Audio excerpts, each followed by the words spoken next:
pelatih timnas Indonesia, Shin Tae-yong selalu mendapat kritikan tajam. Seolah-olah sang pelatih terus membuat kesalahan fatal yang menjatuhkan performa skuad Garuda. Padahal, Shin Tae-yong sudah berjasa besar mengangkat permainan timnas Indonesia. Mantan pelatih Korea Selatan ini juga berani membuat keputusan anti-mainstream demi skuad Garuda. Shin Tae-yong rela melakukan segalanya demi memajukan sepak bola Indonesia. Bagaimanakah alasan masuk akal di balik keputusan aneh Shin Tae-yong yang sempat diragukan banyak pihak? Sosok pahlawan yang dibenci banyak orang. Timnas Indonesia menuai beberapa hasil positif sejak ditangani Shin Tae-yong. Salah satunya dengan mencatat sejarah baru untuk pertama kalinya lolos ke babak 16 besar Piala Asia.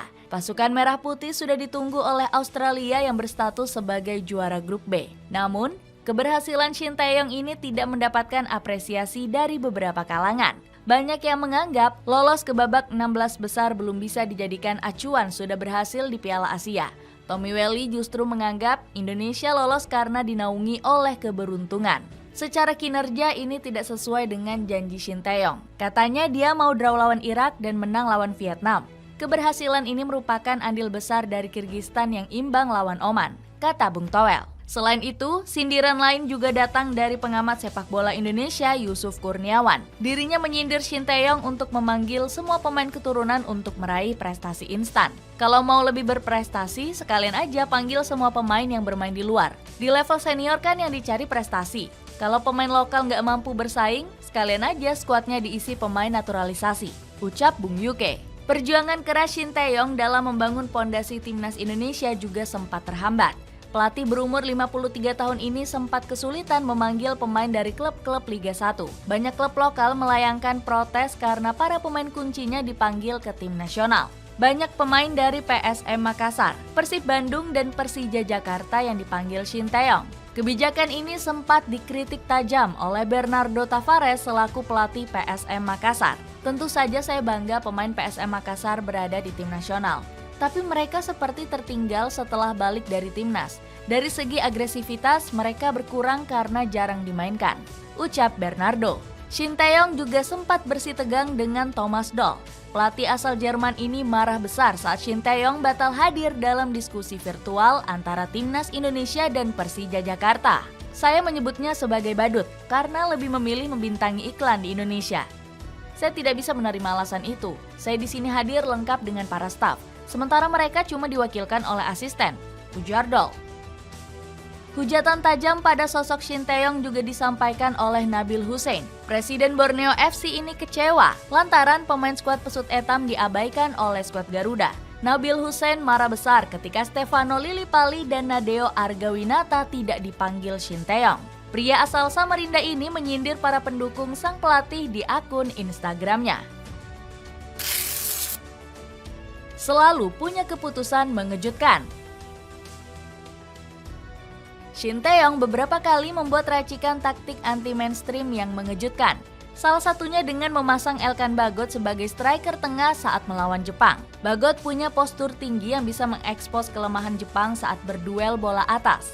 Hasilnya terbukti manjur karena skuad Garuda berhasil mencetak gol di menit 91 lewat kaki Sandy Walsh. Lemparan ke dalam dari Pratama Arhan sukses membuat pertahanan Jepang kacau balau. Meski terbukti ampuh, taktik Shin Tae-yong memasang Bagot di posisi striker sempat dikritik. Justinus Laksana selaku pundit lokal mengaku heran dengan keputusan sang pelatih tersebut. Pria yang akrab disapa Coach Justin ini menilai Shin Tae-yong kehabisan opsi striker. Meski dikritik, taktik anti-mainstream ini justru dianggap wajar oleh Bagot. Walau level performa Jepang sangat tinggi, tapi kami coba mengambil titik lemah mereka dari sisi postur tubuh, sehingga bisa memanfaatkan bola udara, tegas Bagot. Shin Tae-yong juga berani lebih sering memainkan Rafael Strijk di lini depan. Padahal di bangku cadangan masih ada Ramadan Sananta yang berposisi sebagai striker murni. Sementara Strijk sendiri lebih pantas disebut sebagai winger rasa striker. Alhasil pemain Ado Den Haag ini dinilai kurang cocok menjadi ujung tombak andalan timnas Indonesia. Namun Shin Tae-yong tetap yakin dengan kualitas Strijk meski dikritik banyak pihak. Pasalnya sang pemain punya kelebihan dalam mencari ruang kosong serta piawai menahan bola.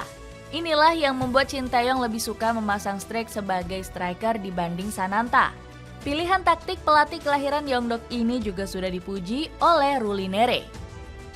Legenda timnas Indonesia ini bisa memahami strategi yang dipasang Shin Tae-yong. Sesuai dengan target awal, apa yang dilakukan Shin Tae-yong sudah benar. Kita main bertahan dengan formasi 5-4-1. Namun begitu kalah, ia mengubah permainan karena kita harus menang. Keputusan berani Shin Tae-yong bukan hanya soal taktik, namun juga merembet ke persoalan di luar lapangan. Dirinya tanpa takut meminggirkan sejumlah pilar veteran di skuad Garuda. Sebut saja Stefano Lillipali, Fahrudin Arianto, hingga Andritani Ardiaksa sudah jarang dipanggil. Shin Tae-yong merasa para pemain ini sudah tidak berada di level terbaiknya. Lillipali yang tampil moncer di Liga 1 tidak dipanggil karena alasan taktik. Pemain Borneo FC ini dianggap tidak bisa bermain dengan intensitas tinggi selama 90 menit. Sejumlah nama beken seperti Evan Dimas, Hansa Muyama, dan Zulfiandi juga dipinggirkan. Selain potong generasi, Shin Tae-yong juga memotivasi pemain Indonesia untuk berkarir di luar negeri. Saya berharap para pemain Indonesia bisa bermain di luar negeri, di Liga Jepang, Liga Korea Selatan, hingga Eropa. Jadi mereka bisa belajar budaya sepak bola di negara maju, tegas Shin Tae-yong. Beberapa pemain lokal tanah air yang mentas di kompetisi luar negeri. Ada Marcelino Ferdinand di Liga Belgia, Pratama Arhan di Liga Korea Selatan, dan Asnawi Mangkualam di Liga Thailand. Namun dorongan Shin Tae-yong pada pemain lokal Indonesia justru dikritik Fahri Husaini. Mantan pelatih timnas Indonesia U16 ini menilai pemain lokal tidak harus berkarir di luar negeri. Saya sampaikan ke mereka, ke luar negeri untuk main bola atau hanya gagah-gagahan saja? Faktanya, mereka tidak banyak bermain saat berkarir di luar negeri kan? Kritik Fahri. Masih mendapatkan dukungan sejumlah pihak. Meskipun dikritik sana-sini, kinerja Shin Tae-yong masih mendapat dukungan dari banyak pihak. Sebut saja Bambang Pamungkas, yang masih optimis dengan kemampuan sang pelatih. Saya melihat perkembangan timnas Indonesia cukup baik. Artinya setelah sekian lama tidak lolos Piala Asia, kini kita berhasil kembali lolos. Puji Bambang Pamungkas. Pria yang akrab disapa BP ini juga berharap Shin Tae-yong terus bertahan melatih timnas Indonesia. Makanya saya khawatir kalau ada suara-suara yang mengatakan bahwa Shin Tae-yong diganti saja. Menurut saya itu bukan solusi yang tepat. Saya masih percaya dengan Shin Tae-yong, ujar BP. Komentar positif untuk Shin Tae-yong juga dilontarkan oleh Greg Nwokolo. Kalau dilihat sekarang, Shin Tae-yong sudah meletakkan kedisiplinan ke pemain-pemain Indonesia. Sekarang timnasnya bagus. Coba kalau pelatih lokal, sedikit-sedikit happy, dangdut, atau joget, ujar Greg. Masalah kedisiplinan ini menjadi sorotan utama Shin Tae-yong sejak melatih skuad Garuda. Dirinya mengaku kesal melihat sifat santai dan suka terlambat dari para pemain timnas Indonesia. Ada beberapa pemain yang terlambat datang ke pemusatan latihan. Masuk ke stadion, pemain Indonesia tidak langsung bergegas.